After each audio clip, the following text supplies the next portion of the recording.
Francis Scott Fitzgerald was born on September 24th of 1896 in St. Paul, Minnesota, and he was the third of 5 children born in the Fitzgerald family. Only he and his sister Annabelle survived through infancy in the Fitzgerald family. Fitzgerald's first publication was at the age of 14, when he printed The Mystery of Raymond Mortage to the student publication of St. Paul's Academy Now and Then. In September of 1913, Fitzgerald entered the Princeton University.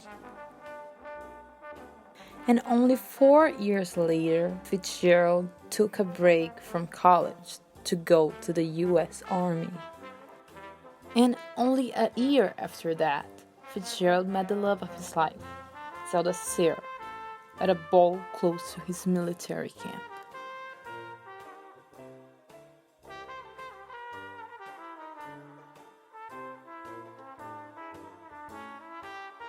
Within a year, Fitzgerald proposed to Zelda, and she said no.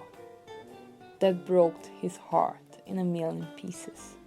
He loved her.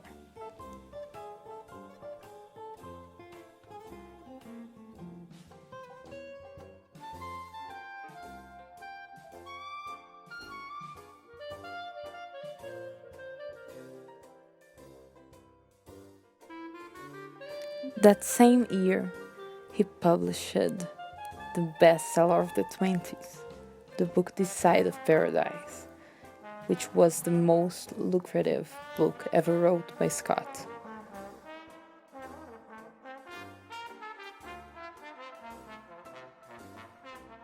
After some time, Zelda apologized to Scott, and he proposed again, and she said yes.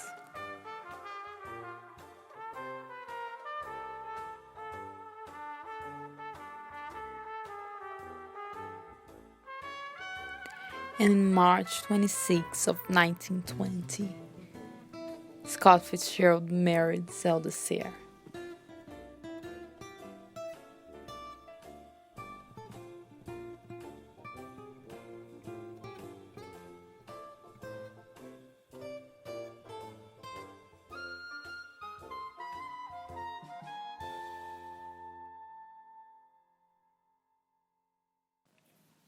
He and Zelda moved to New York City.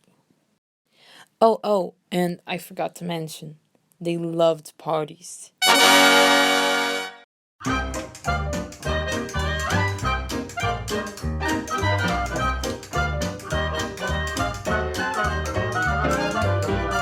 First things first, I'm the realest. Drop this and let the whole world know. And in the day of October 26th of 1921, Scotty Fitzgerald was born. She was the first and only descendant of Scott Fitzgerald. Tail, something worth a half a ticket on my wrist. Taking all the liquor straight, never chase that. Top like we bring an 88 back. Bring the hooks in, where the bass at. Champagne's filling. Then the Fitzgerald family moved to Paris, the city of art and culture in the 20s.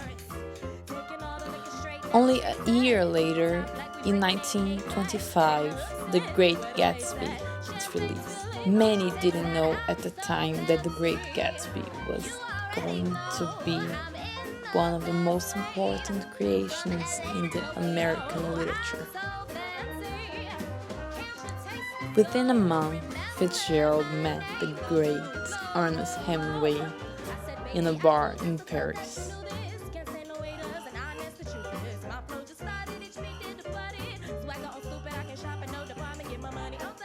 He also met Gertrude Stein, who gave him some tips about writing.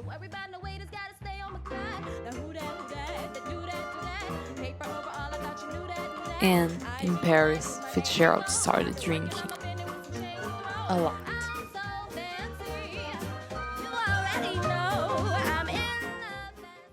In 1931, after 2 breakdowns, Zelda and Fitzgerald came home to the US. Zelda was diagnosed with schizophrenia, and that disease made the couple fall apart. I remember when I lost my mind. There was something so pleasant about that place. Tenders and I did not sell well, and Fitzgerald started thinking he was a failure, because compared to his friend Hemingway, it was just getting more reach every time every book was published. He was just falling apart. Then he decided he was moving to Hollywood to start a new life. Fitzgerald started to be regularly drunk, because he was not just drinking alcohol, he was drowning himself into it. Fitzgerald was now a drunken lonely man, and he fell in love once more with Sheila Graham, which, well, he said with his own words, remembered him of Zelda. The only thing that remained from his legacy was basically the letters that he wrote to his daughter, Scotty, when he was not home.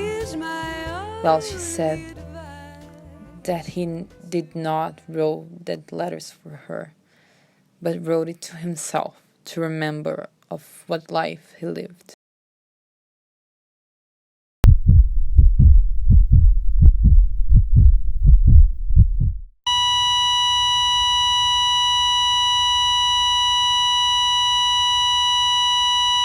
Fitzgerald died of a heart attack in 1940. He was only 44 years old.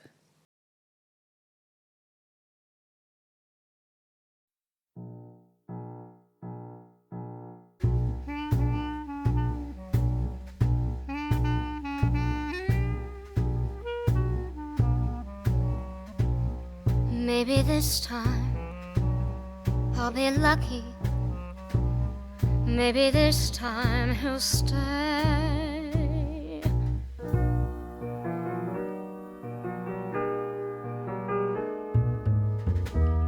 Maybe this time, for the first time, love won't hurry away.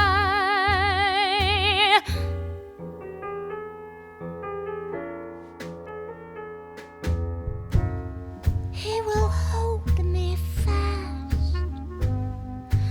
I'll be home at last.